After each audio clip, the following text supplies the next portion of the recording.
The economic boom of the post-war period benefited the white teenagers of America as much as their parents. These children of the baby boom had expendable incomes from babysitting, mowing lawns, and allowances. Parents gave their kids money, and kids had opportunities to make money. So they had money to buy records, they had money to buy clothes. With the use of transistors in radios, music became completely portable. Kids could listen to their music without disturbing parents, and they could listen to it anywhere they wanted, in their bedrooms or on the street. They had access to an automobile, which was unusual. There were radios in the cars, so all of a sudden this music became the soundtrack for a very large and affluent group of people. The music on that soundtrack was the hot new sound of rock and roll. In post-war America, black recording artists, many of them blues performers, created a style of music they called rhythm and blues, a musical hybrid of blues, country boogie, gospel, and big band jazz. When rhythm and blues added electric guitars to the mix, a new sound was born. The roots of rock and roll come from a lot of different areas. I think the biggest one is rhythm and blues, which was a very popular form of music with African Americans, hadn't quite crossed over to mainstream America, so that's one of the reasons why it sounded so new to most people. Traditional jazz also contributed to the sound of rock and roll, with the saxophone and stand-up bass, especially in the early days of the new sound. Saxophone solos were often heard long before guitar solos became popular. The other influence, too, is American folk music and bluegrass, traditional country and western. Hank Williams Sr., artists like that, Flatt and Scruggs, big influence on some of the rockabilly stuff. In 1953, Cleveland disc jockey Alan Freed played this new kind of music, this so-called Negro music, for his white teenaged listeners. It instantly became wildly popular. Thinking the new sensation needed a name, Freed coined the term rock and roll, and it stuck. Soon, DJs in other cities around the nation jammed the AM radio waves with the new music. If one person could be given the credit for inventing rock and roll, Chuck Berry is probably the one. Berry mixed all the right ingredients, country western guitar licks and a rhythm and blues tune with lyrics about fast cars and good-looking women. While he had been performing rock and roll songs for a few years, Berry's first mainstream hit, Maybelline, only came in the summer of 1955, when he crossed the color line and became a huge success with white audiences. Richard Penniman, using the stage name Little Richard, crossed over to white audiences with songs like Tutti Frutti, Lucille, and Good Golly Miss Molly. Sporting makeup and an extreme pompadour, this gospel singer from Georgia electrified his audiences in outrageous live shows. As the popularity of the music grew, white musicians co-opted the style but toned down the sexuality for a mainstream audience. Music stores were flooded with dozens of new recordings. In 1954, Bill Haley and the Comets released Rock Around the Clock. An immediate hit, the song was adopted as an unofficial anthem of the very first rock and roll generation. Not everyone was captivated by the sound of rock and roll. Many adults, especially those with conservative religious backgrounds, protested the spread of this new music.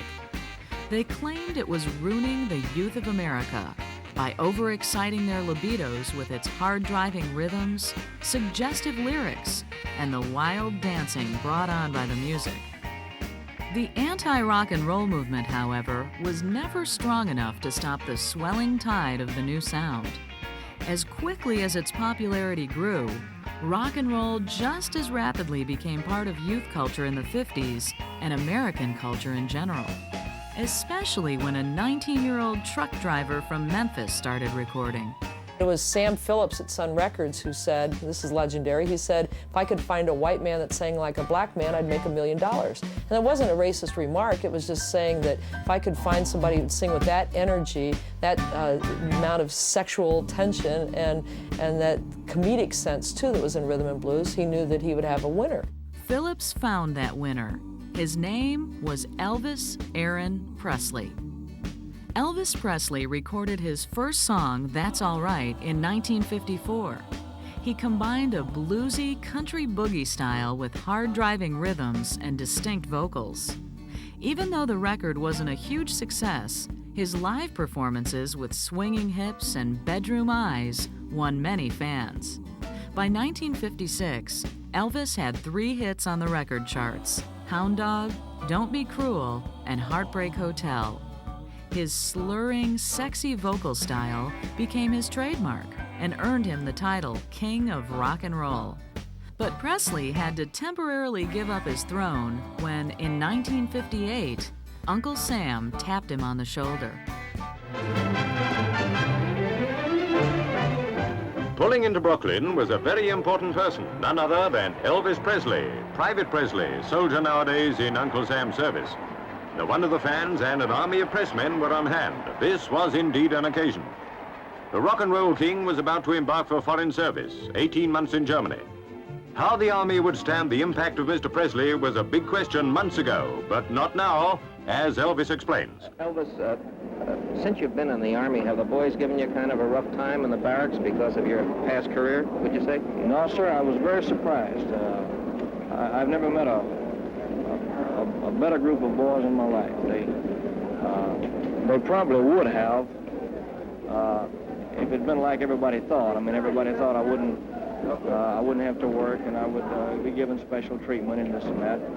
But when they looked around and saw I was on KP and I was pulling guard and everything just like they were, well, they figured, well, he's just like us. When he's demobbed, Elvis hopes to develop his talent as a movie actor. Meanwhile, it's the army for Elvis the Pelvis. When the film industry realized that America's youth had time on their hands and money in their pockets, they produced movies marketed directly to teenagers.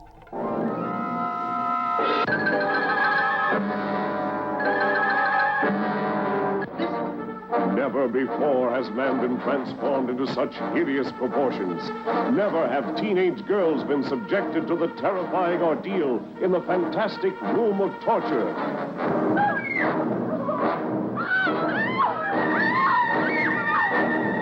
We saw the rise of the youth movies, the biker movies, the beach movies that came out, rock and roll movies, and movies featuring big Hollywood talent like James Dean, Montgomery Clift, and Marlon Brando, people that youth culture were able to relate to and to kind of adopt as their icons and the people that express their values and their sense of society and culture.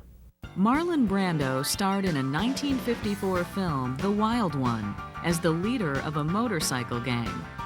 Brando brought a complexity and vulnerability to the character, an angry young man rebelling against social forces he couldn't fully comprehend.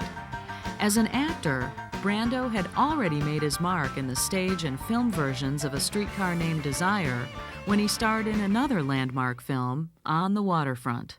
I better get you home. There's too many guys around here with only one thing in their mind.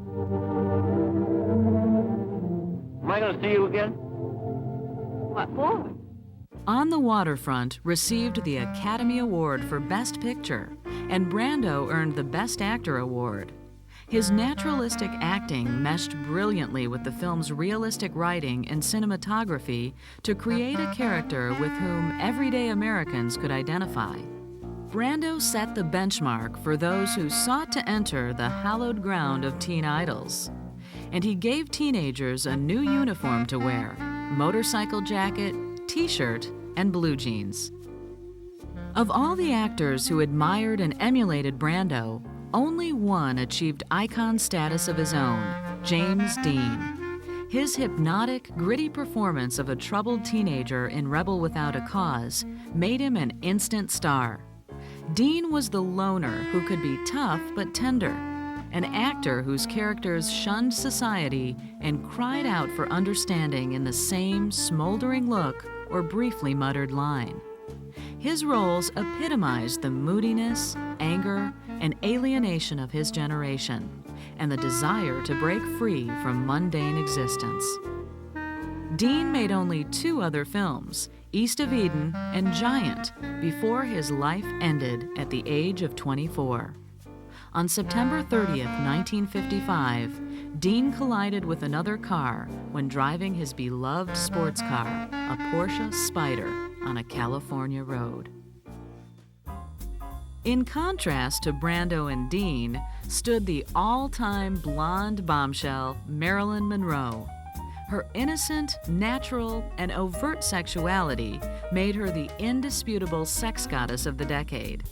Achieving stardom in 1953 with Gentlemen Prefer Blondes, Monroe was adoringly contrary on screen.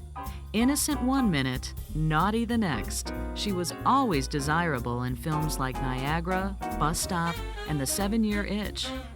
Although she longed to be taken seriously as an actress, Marilyn Monroe's legacy rested on roles that lionized her as the American male's favorite sexual fantasy.